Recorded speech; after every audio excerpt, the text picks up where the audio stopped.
और कहा कि अब बाप हम तैयार हैं तेरी आवाज को सुनने के लिए। अपने जब खादिम अपने होठों का जिम्मा खुदा को देता तो आप भी अपनी सराउंडिंग्स को, अपने इर्द गिर्द के माहौल को, हर चीज को यीशु के नाम में आपके लब आपको आजाद करेंगे। खुदावंद लबों का फल पैदा करता है। अपने लबों से आज मांगेंगे कि खुदावंद आज के कलाम के वसीला से मैं आजाद हूँ, मेरा घराना नजात पाए। तू नजात पाए तो क्या होगा? तेरा घराना नजात पाएगा। कहीं पर ऐसा नहीं कलाम पर कोई वादा जो हम कलाम में ही ना देखें कि पूरा नहीं हुआ। वाहिद किताब है जो अपनी तफसीर भी खुद करता है। ये कलाम में खुदा, एक जगह पर सवाल है तो आप अगर उसको पढ़ रहे हैं प्रॉपर खुदा के रूह की हदायत के मुताबिक आप पूरा वक्त देकर पढ़ रहे हैं तो जवाब भी आपको यहीं से मिलेगा। खुदावंद की शुक्रगुजारी करेंगे। आज हम देखेंगे खुदावंद के जिंदा और जिंदगी बख्श कलाम में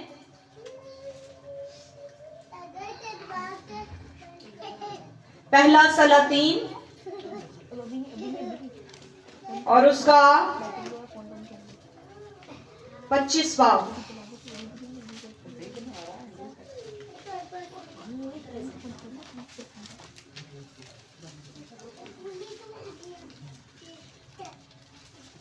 खूबसूरत बात को आज हम सीखेंगे क्योंकि बहुत दफा ऐसा होता हम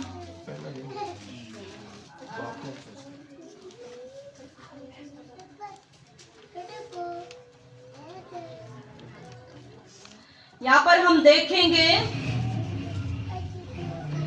बहुत सारी चीजें हम बाजुकात सरेंडर कर देते खुदा में। पहला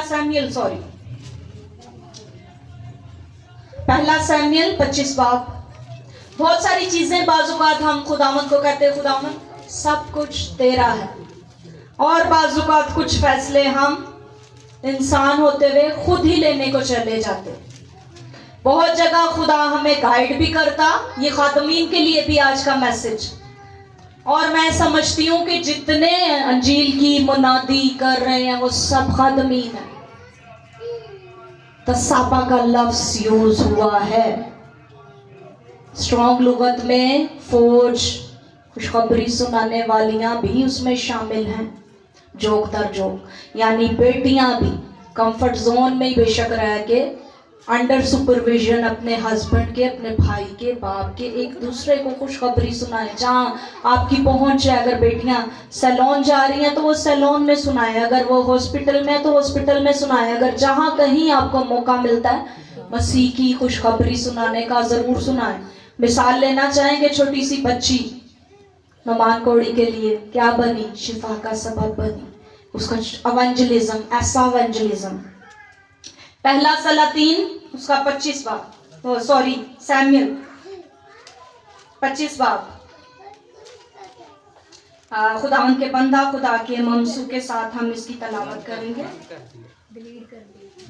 25 बाब 1 आयत से लेकर 13 आयत तक। और सैमुएल मर गया और सब इस्राएली जमा हुए और उन्होंने उस पर नोहा किया और उसे रामा में उसी के घर में दफन किया। और दाऊद उठकर दश्ते फारान को चला गया और माऊल में एक शख्स रहता था जिसकी मलकियत करमल में थी। ये शख्स बहुत बड़ा था और उसके पास 3000 भेड़ें और 1000 बकरियां थी और ये करमल में अपनी भेड़ों के बाल कुतर रहा था। इस शख्स का नाम नाबाल और उसकी बीवी का नाम अबीजाइल था। ये औरत बड़ी समझदार और खूबसूरत थी, पर वो मर्द बड़ा बेअदब और बदकार था और वो कालब के खानदान से था। दाऊद ने बियाबान में सुना कि नाबाल अपनी भेड़ों के बाल कुतर रहा है। सो दाऊद ने 10 जवान रवाना किए और उसने उन जवानों से कहा कि तुम करमल पर चढ़कर नाबाल के पास जाओ और मेरा नाम लेकर उसे सलाम कहो और उस खुशहाल आदमी से यूं कहो कि तेरी और तेरे घर की और तेरे माल और असबाब की सलामती हो। मैंने अब सुना है कि तेरे यहाँ बाल कतरने वाले हैं और तेरे चरवाहे हमारे साथ रहे और हमने उनको नुकसान नहीं पहुंचाया, और जब तक वो करमल में हमारे साथ रहे उनकी कोई चीज खोई ना गई। तो अपने जवानों से पूछ और वो तुझे बताएंगे। बस इन जवानों पर तेरे कर्म की नजर हो, इसलिए कि हम अच्छे दिन आए हैं। मैं तेरी मिन्नत करता हूं कि जो कुछ तेरे हाथ आए अपने खादमों को दे और अपने बेटे दाऊद को अता कर। सो दाऊद के जवानों ने जाकर नाबाल से दाऊद का नाम लेकर ये बातें कही और चुप हो रहे। नाबाल ने दाऊद के खादमों को जवाब दिया कि दाऊद कौन है और यस्सी का बेटा कौन है? इन दिनों बहुत से नौकर ऐसे हैं जो अपने आका के पास से भाग जाते हैं। क्या मैं अपनी रोटी और पानी और सबीहे जो मैंने अपने कुतरने वालों के लिए सिपा किए हैं लेकर उन लोगों को दूं जिनको मैं नहीं जानता कि वो कहां के हैं? सो दाऊद के जवान उल्टे पांव फिरे और लौट गए और आकर ये सब बातें उसे बताई। तब दाऊद ने अपने लोगों से कहा, अपनी अपनी तलवार बांध लो। सो हर एक ने अपनी तलवार बांधी और दाऊद ने भी अपनी तलवार हमायल की। सो करीबन 400 जवान दाऊद के पीछे चले और 200 असबाब के पास रहे। आमीन। खुदावंद आपको कसरत की बरकत दे मेरे भाई। यहाँ पर हम देखेंगे कि यहाँ पर शुरू की आयत में जिक्र हुआ है बुजुर्ग सैमुएल की वफात का, क्योंकि यहाँ पर वो दौर ख़त्म हो गया है। यहाँ पर आकर काजियों का और बादशाहों का दौर जो है वो साउल से शुरू होता है और आगे चलकर अब साउल जो है, साउल के बाद की जो खुदावंद ने चुनाव है उससे बादशाही छीन ली गई। यानी अभी वो है सही अपने ओहदे पर, लेकिन बरकतें जाती रहीं और उसके बदला खुदा ने जो है उसको मसा बुजुर्ग सैमुएल से ही करवा दिया दाऊद को। आप तशरीफ रखें भाई, खुदावंद आपको बरकत दे। अब यहाँ पर हम देखेंगे कि एक शख्स है जो बहुत मालदार है। माउन का एक शख्स माउन में रहता जिसकी मलकियत किरमल में थी। अब ये कोई किरमल नहीं है, जनूब का एक इलाका है किरमल। वहां पर बहुत सारी भेड़ें और बकरियां उसके पास हैं और वो उनको क्या करता है, चराता है, और उसका मतलब बहुत मालदार शख्स है। अब उसके पास बहुत सारे नौकर भी हैं जो काम कर रहे हैं। अब दाऊद ने जब ये सुना कि ऐसा कोई शख्स है और उसको जरूरत भी है, तो उसने क्या किया, अपने 10 नौजवान मुहैया किए, यानी रवाना किए कि जाओ और जाकर काम कर आओ। और जब उसकी उजरत मांगी तो उजरत ऐसे नहीं मांगी, इतनी बनती है इतनी दे दो। सामने से अच्छा रवैया, खुदा के लोगों का अच्छा रवैया। मुंह से उन्होंने दाम नहीं मांगा, उन्होंने कहा कि जो कुछ मुनासिब लगे उसके लिए दे दो। अब रवैया देखें सामने वाले का, अपने नाम के मुताबिक नाबाल यानी अहमक, हालांकि कालिब के खानदान से यानी यहूदा के कबीले से है कहीं ना कहीं इसका शजरो नसब। कालिब और यशवा आप वाकिफ होंगे, जब 2 ही जवान कौम बनी इसराइल की क़यादत करते हुए आए, उसमें सिर्फ जवान 2 ही लोगों का जिक्र है, कालिब और यशवा। अब मजे की बात उन्होंने की है, अपनी पूरी मजदूरी भी, अपनी पूरी मेहनत भी की है, लेकिन सामने वाले का रवैया देखें आप। अहमक है वो लोग जो मालो दौलत रखते हुए भी सिर्फ रवैया, जुबान और अपना क्या कह ले इख्तियार उसका गलत इस्तेमाल करते। जब काम चल रहा है, बालों के पेड़ों के बाल कतरे जा रहे हैं, उनकी हिफाजत की जा रही है और ये एक मेहनत वाला काम है। जब वो अपनी मेहनत पूरी कर चुके तो उन्होंने क्या किया, जाकर उसकी उजरत मांगी। चलो पूरी ना दे, कुछ ही देकर रवाना कर दे। सामने वाले को चैलेंज, कौन दाऊद? कौन दाऊद? मैं तो नहीं जानता। काम पूरा ले लिया गया, 10 जवान काम उसके कर गए हैं और एंड में अच्छा हिस्ट्री भी फिर कहीं जानता ही होगा, कौन यस्सी। और मजे की बात, फिर उस ममसू के लिए, उस सूरमा के लिए बुरे अल्फाज भी बोले। वो भगोड़ा जो अपने आका से भागा हुआ है। यानी कहीं ना कहीं हम खुदा के चुनिंदा लोगों को ना एवं उनकी टांग खींचने के लिए कहीं ना कहीं उनकी हिस्ट्री लाभद कैसी रखने हैं, उनकी पूरी प्रोफाइल हम ढूंढ के खोल के रखते हैं। एक छोटा सा मुआवजा था जो अदा करना था, शायद वो अच्छे अल्फाज ही बोल देता तो खुदा का ममसू है, खुदा का सुरमा है जो पहले से ही बरकतों से भरा हुआ, लेकिन सामने वाले को चैलेंज। अब ये ईमानदार की जिंदगी का भी क्या कह ले एक चैलेंज बन गया कि जो आपको ललकार रहा है सामने से वो भगोड़ा, अल्फाज देखे कितने सख्त हैं, वो वाकई में ही अहमक है। शजरो नसब हमारा कहीं से भी निकलता है, लेकिन हमारी बातें हमें अहमक बना देती, हमारे अल्फाज हमें बेवकूफ बना देते, हमें क्या कह लें कि दुनिया का एक बेवकूफ तरीन शख्स बना, हमारे अल्फाज हमें बना देते। बात बात हम बोलने में बहुत तजावज़ कर जाते हैं, और ख़ासकर खादमीन के खिलाफ, सुरमाओं के खिलाफ। हम देखते नहीं कि चुनिंदा हैं, हम उनका शजरो नसब भी नहीं जानते होते, लेकिन उनके बज़ाहिर जो सिचुएशन चल रही है भी नहीं पता कि आने वाले वक्त में खुदा कितना ब्लेस करे और कहाँ से कहाँ बिठा दे। उसकी मर्जी, उसके फैसले, उसके चुनिंदा हैं, उसके ममसू हैं, जैसा चाहे मर्जी सलूक करे, सरेंडर है उसके आगे, जहां चाहे भेजे। यूसुफ बिठाया गया एक मर्तबे पर, लेकिन बड़े इंतजार के बाद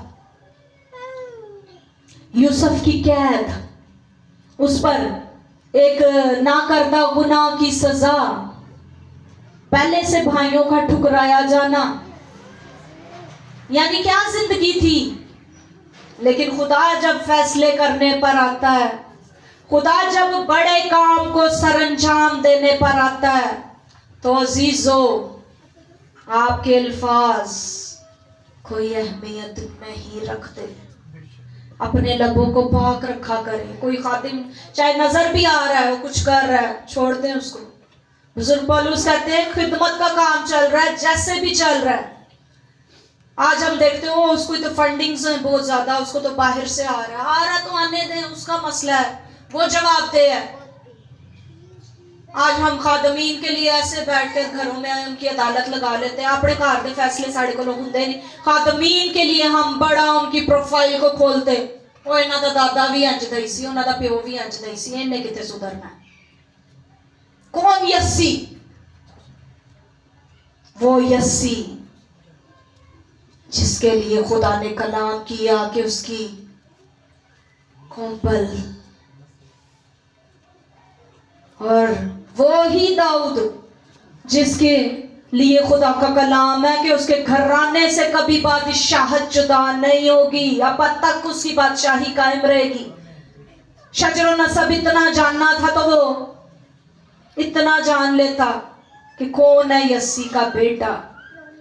एंड में और कुछ नहीं रहा तो उसको भगोड़ा भी कह दिया, आका से भागा हुआ। हालांकि पिछले बाब में हम देखेंगे कि अपने आका के साथ उसका कैसा सलूक था।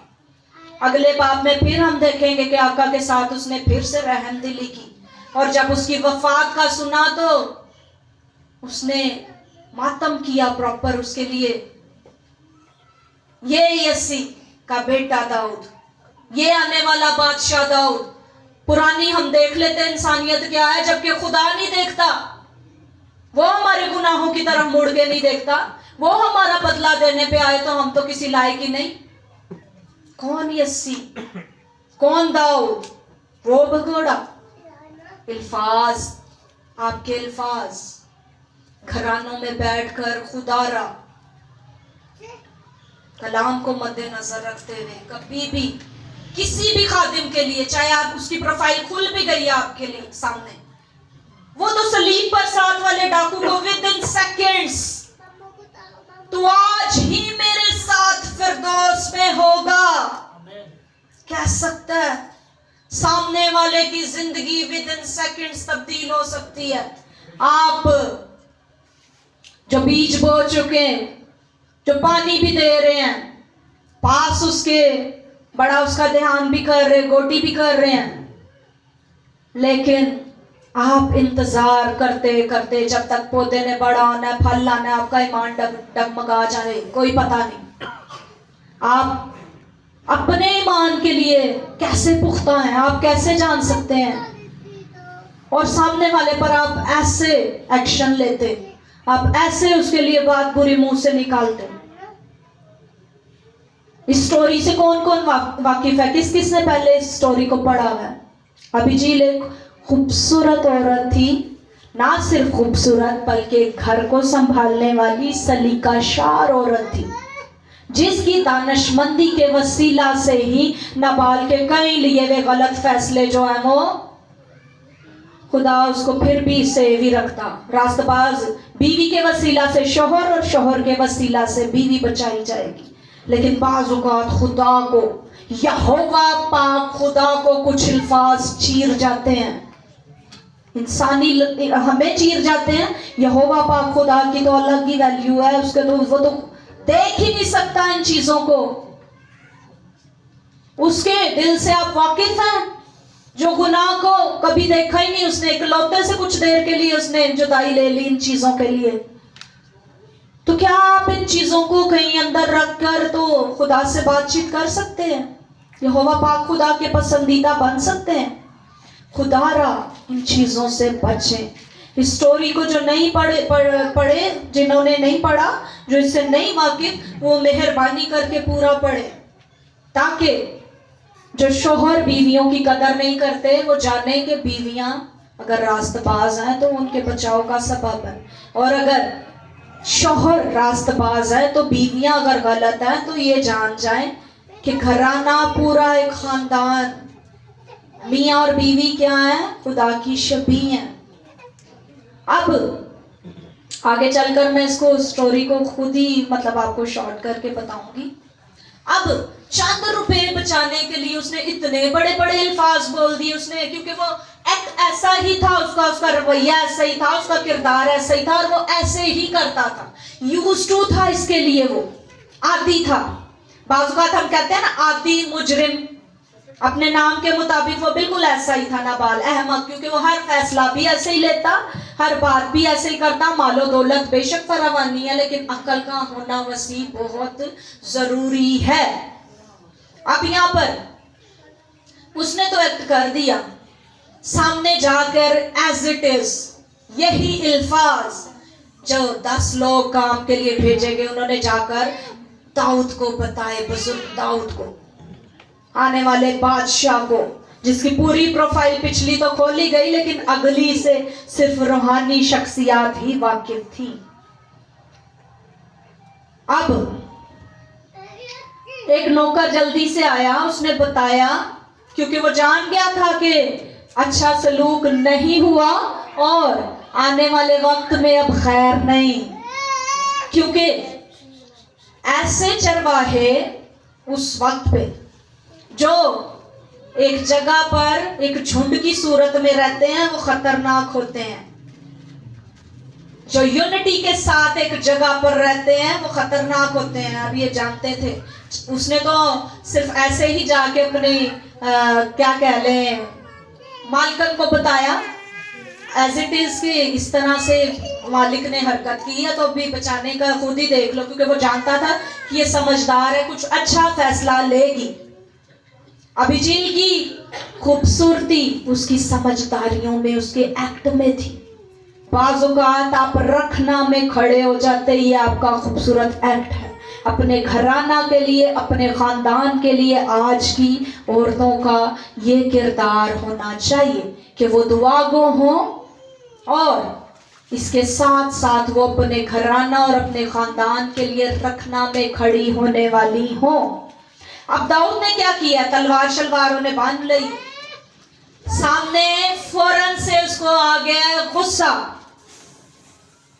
अब हम देखेंगे कि जब आका ने ऐसी एक्ट किया तो मुलाजिम ने जाकर मालकन को भी बताया उसने कि सामने अब क्या अंजाम होने को है, हमें नजर आ रहा है कि कुछ बुरा होने को है, क्योंकि अल्फाज आका ने अच्छे इस्तेमाल नहीं किए और सामने वाला पहले ही अगर देखा जाए तो वो उसके साथ बहुत सारे लोग हैं, वो अपने हक पे है।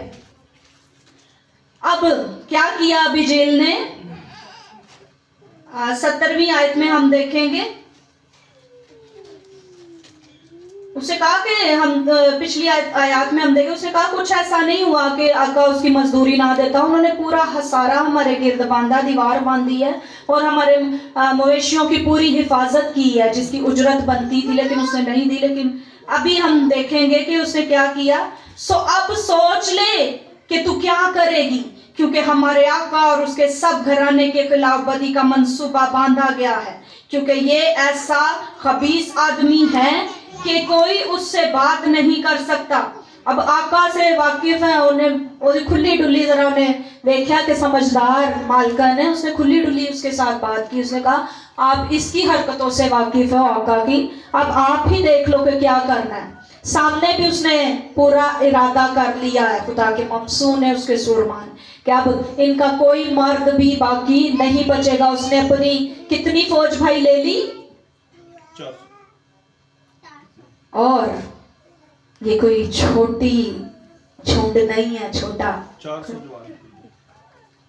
अब सामने वाले को खुद ही हाथ पांव तो पड़ेंगे। 10 आदमियों की उजरत नहीं दे रहे तो 400 को कैसे आप उनके साथ पूरा उतरेंगे। और वो आए भी अब अपनी पूरी तैयारी, पहले तो मेहनत मजदूरी के लिए आए, अब आए भी पूरी तैयारी के साथ है। अब उसने क्या किया, तब अब झील ने जल्दी की और 200 रोटियां और मैके 2 मशकीज़ें और 5 पकाई भेड़ें और भुने हुए अनाज के 5 पैमाने और किशमिश के 100 खोशे और अंजीर की 200 टिक्कियां साथ ली और उनको गधे पर लाद लिया। अभी मेरे ख्याल में ये उस उजरत से कई बढ़कर है जो सामने वाले की अदा करनी थी। अब क्या कह लें कि हम बाजुकात हाथों की लगाई हुई दांतों से खोलते हैं, ये हाथों की लगी हुई अब दांतों से खुलने जा रही है। बाजुकात हम थोड़े में वफादार और दयानतदार नहीं रहते।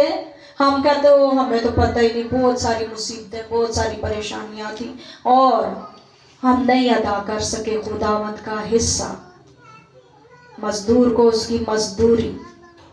और फिर क्या होता है, 200 टिक्कियां इसकी और पीछे हम देखेंगे कि लंबी फहरिस्त अनाज की और एक अच्छा खासा कह लें कि एक राशन पानी कह लो आज के दौर, जैसा कि उस दौर में ये कीमती चीजें थी।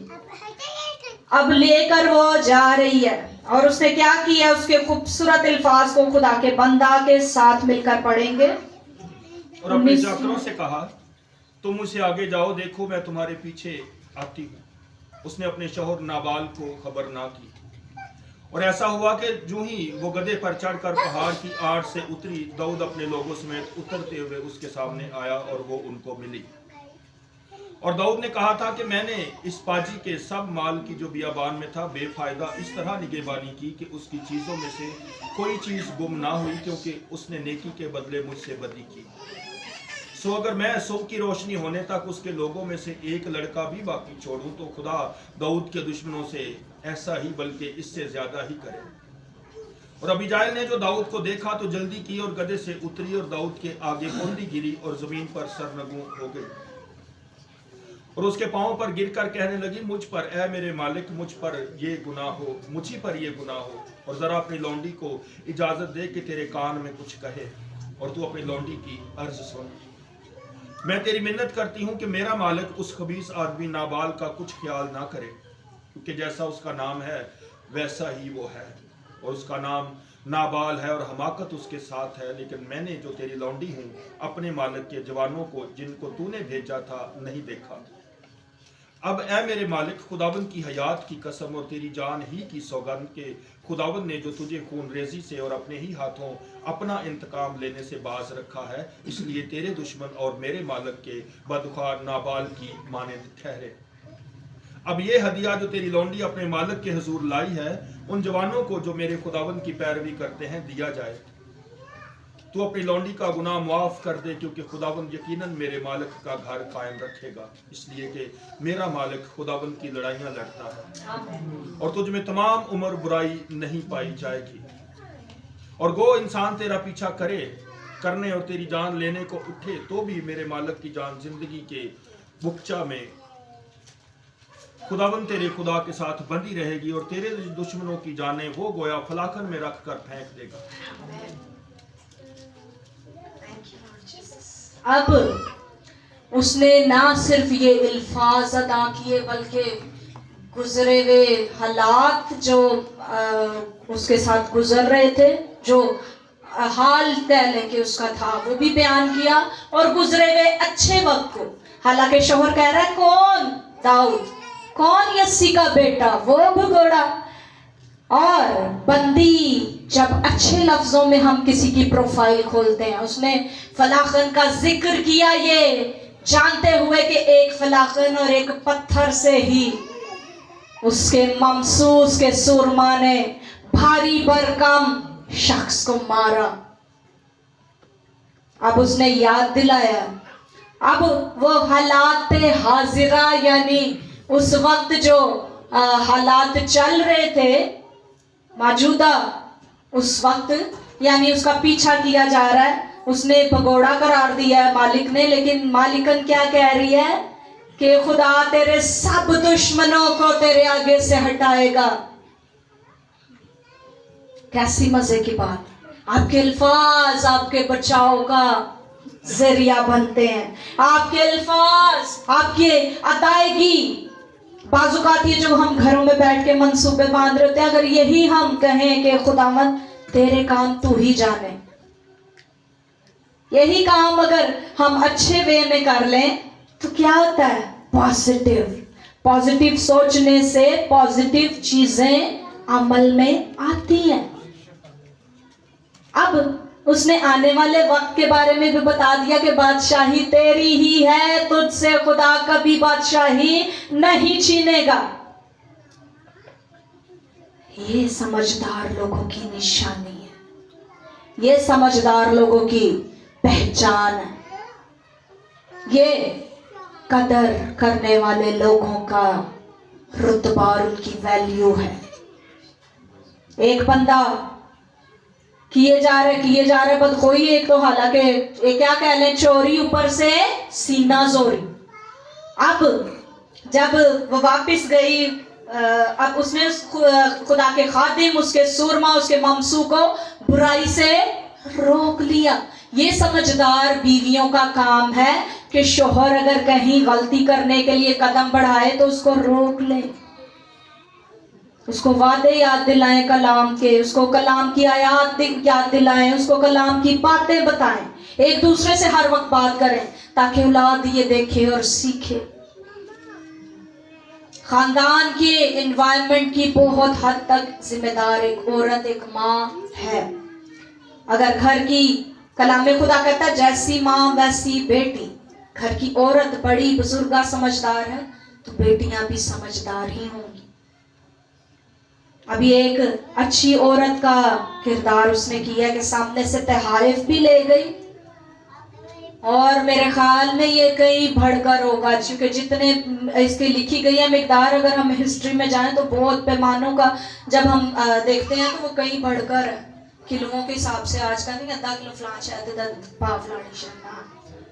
मालदार शख्स की बीवी अपने उसके मुताबिक गई है, अपने लेवल के मुताबिक, लेकिन सामने हदिये के साथ क्या है? अंदर की आजजी उंडेल देती है। जो हम आजजी जब खुदा के आगे, वही उंडेली गई आजजी हमें बचा लेती है। अब जब वो वापस जाती है, क्योंकि उसने तो रोक ली है खुदा के ममसू को, उसने कहा आने वाले वक्त का तू बादशाह है, एमी खून ना ले, इसके खून से अपने हाथ को ना रंग, आने वाले वक्त का तू ममसू है, सुरमा है, तू बादशाह है। और खुदा के मंसूर की भी उसी वक्त आंखें खुली, क्योंकि फलाखन को याद दिलाना, खुदा के फतह को याद दिलाना कि खुदा ने तुझे वहां फतह दी थी। फिर खुदा जो वक्त चल रहा था उसमें भी उसके जरिए खुदा ने उसको आगाह किया कि अभी भी आने वाले वक्त में भी खुदा तुझे तेरे दुश्मनों से ऐसे रिहाई बख्शेगा और नबाल जैसा सलूक। यानी उसने भी खुद भी इकरार किया कि वो बेवकूफ है, वो कभी नहीं सुधरेगा, वो अपने नाम के मुताबिक ही है। फिर अबीजील जब वापस गई तो उसने देखा घर को वापस लौटी। मैं शॉर्टकट आपको बता दूं क्योंकि आज टाइम कम है, पाकिशा भी है। वापस जब लौटी उसने देखा वो तो बैठ के अपने मजे से, उसको नहीं पता कि क्या चल रहा है क्या नहीं चल रहा। उसने ज़ियाफत कर रहा है अपने उन्हीं तो बैठकर मुलाजमों दोस्तों और इधर उधर के लोगों के साथ अपनी टाइप की जैसे उसकी सोहबत थी उसी में बैठ के वो ज़ियाफत कर रहा है और मज़े कर रहा है। बीवी ने उस वक्त तो खैर उसको कुछ नहीं कहा, लेकिन जैसे ही दिन चढ़ा उन्हें सारी स्टोरी दसी कि अंजन जा रहे असी ममसू खुदा था। प्रोफाइल अपने लफ्जों में जब आप खोलते हैं और जब सामने वाला आपकी आंखें खोलता है ना, उसने जब पूरी प्रोफाइल बताई कि इस तरह वो आ रहा था, आजाद झुंड। ये खतरनाक था उस दौर में जो चरवाहों का आजाद झुंड है। और लेकिन फिर भी सामने वाले की अच्छाई, वो आम चरवाहा नहीं था, आम झुंड लिए नहीं था फिर रहा, खुदा का ममसू और सूरमा था। जान बख्शी पीछे भी करता आ रहा है आगे भी कर रहा है, लेकिन यहाँ पर आके उसने कहा कि यहाँ पर खून से हाथ ना रखना, कुछ अल्फाज आपकी आंखें खोलने, सुरमाओं की आंखें खोलने, कहीं पर आकर गलत इख्तियार ना खुदा के दिए हुए का इस्तेमाल कर ले खादिम। यहाँ पर कलाम के अकॉर्डिंग ही चले। यहाँ पर कुछ चीज़ें हमारी आंखें खोलती हैं, जगाली करते रहे इसकी, क्या क्या काम उसने किए, क्या क्या वादे उसने किए, क्या क्या आपकी ज़िंदगी में हुआ। जब ये चीज़ें होंगी तो आप ना करता गुनाह की सज़ा भी नहीं उठाएंगे और आने जो करने वाले हैं जिस गुनाह के बारे में आप सोच रहे हैं आप उससे भी बच जाएंगे। सॉरी आपके वक्त के लिए। फिर अगले दिन जब उसने पूरा जिक्र उसको साथ किया, पूरी उसको स्टोरी सुनाई, तो क्या हुआ, उस पर सख्ता छा गया, गालिबन उस पर पैरालाइज अटैक आ गया और वो मर गया उसी वक्त। ये खुदा के ममसूस के सुरमा के खिलाफ बोलने वालों का अंजाम है। खुदा के काम खुदा पर छोड़ें और अपनी हिकमत को अच्छी चीज़ों के लिए इस्तेमाल करें। खुदा आप सबको कसरत की बरकत दे आज के कलाम के वसीला से। आमीन।